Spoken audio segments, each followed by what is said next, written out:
Alright, time for a couple of what if questions. So what if my parents actually decided to not bring me into existence? What would happen?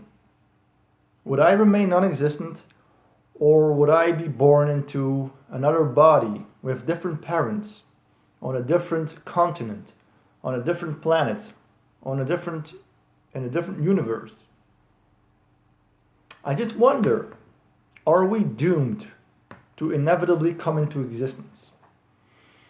What if everybody actually agreed with anti-natalism and completely stopped giving birth to new generations?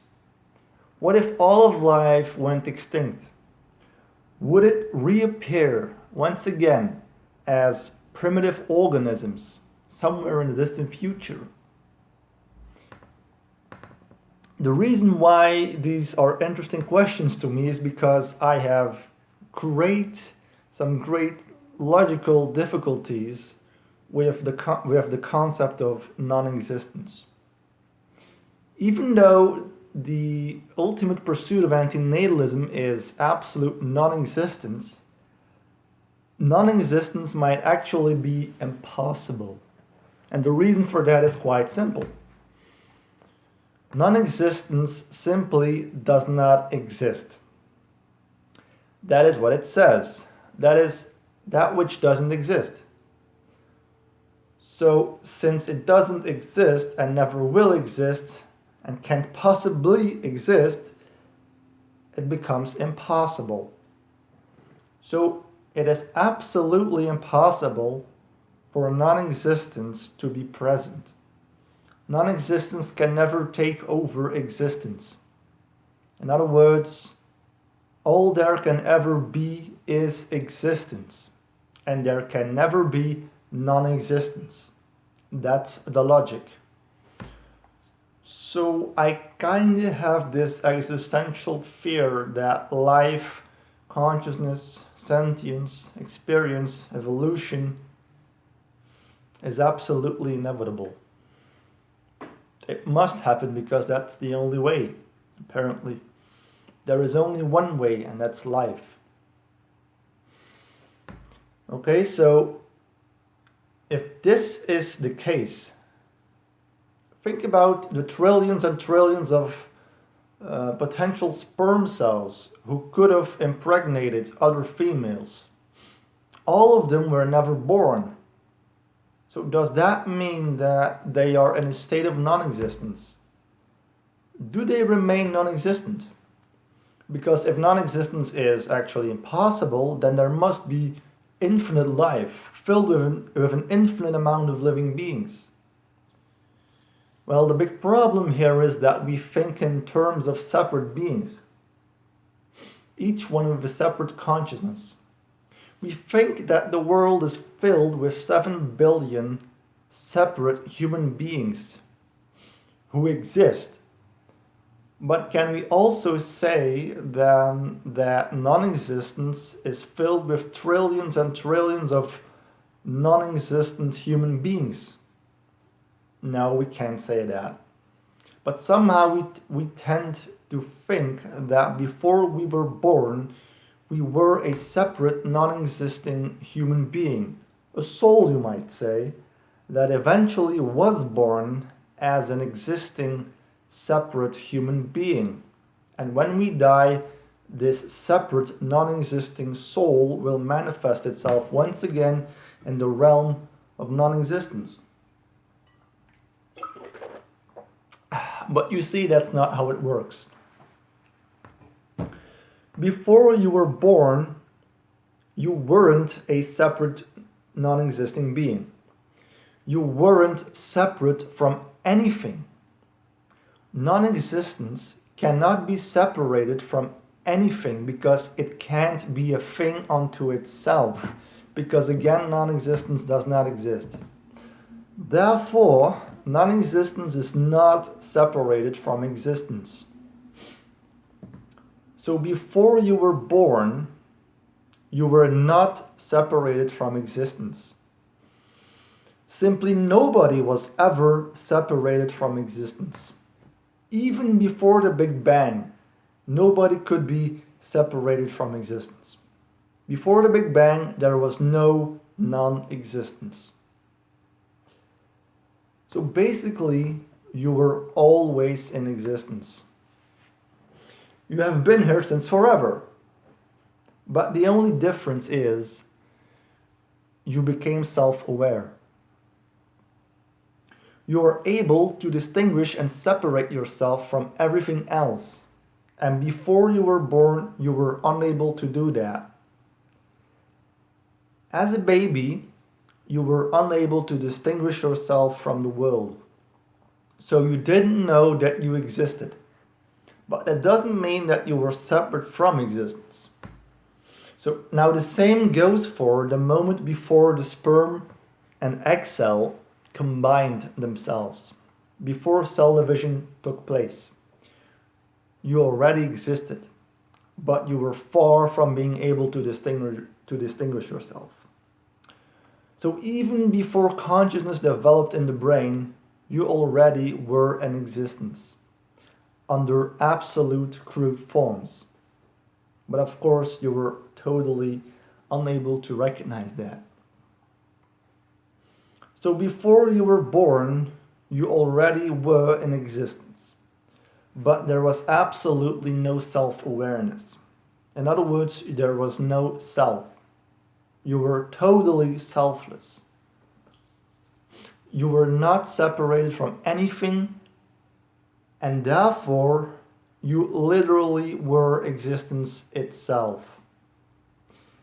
You were not a non-existing separate soul before you were born, but you were all of existence itself.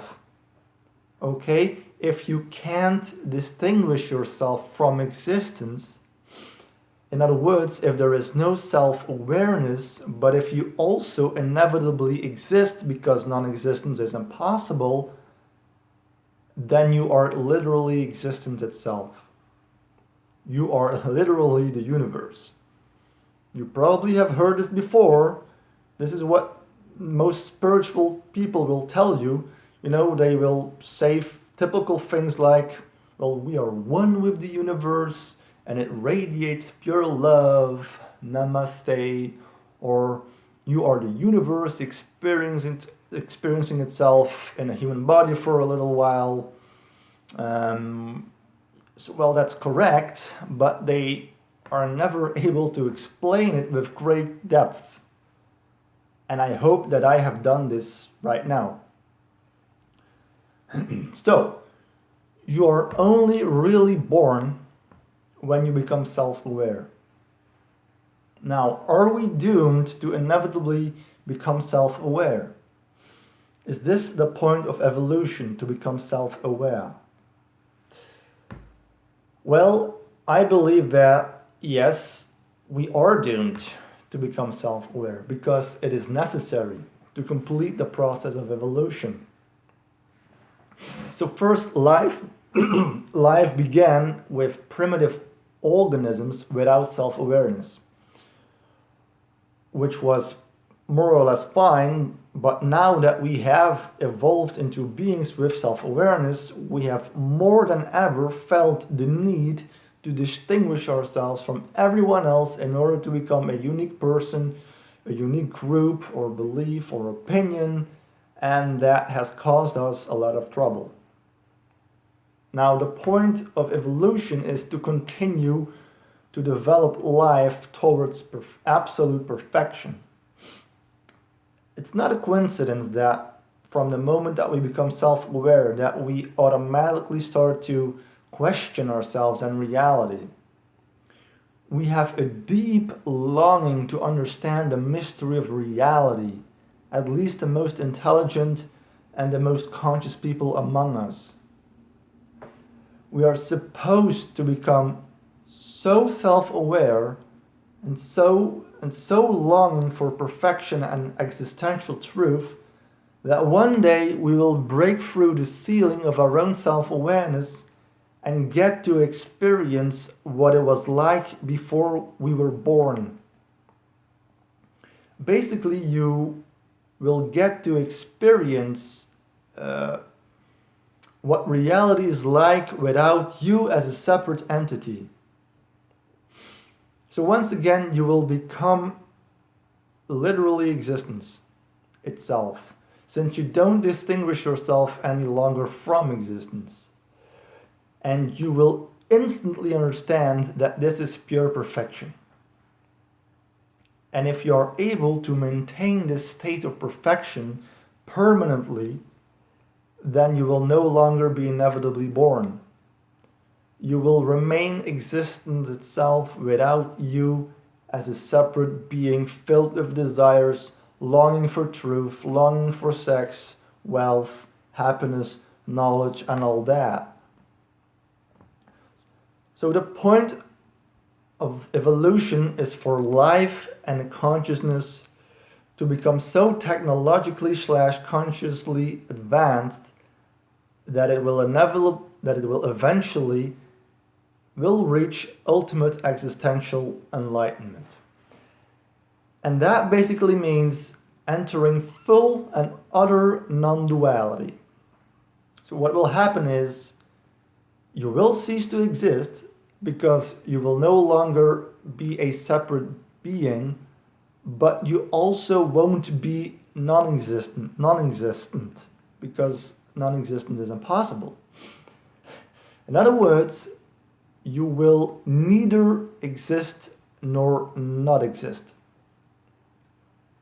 That's non-duality, and it fucks with your logic because non-duality is neither logical nor illogical. You will die, but you won't be dead. You will neither be alive nor dead. You will neither be somebody nor nobody. You will neither be something nor nothing. You will neither be conscious nor unconscious. You will neither be relative nor absolute. You will neither be perfect nor imperfect. You will neither be nor not be. And that will be the end of life and death, of existence and non-existence. And that's the point of life. And also the point of anti-natalism, since there is no more need for life to generate itself because everything will be perfect. End of the story. Thanks for watching.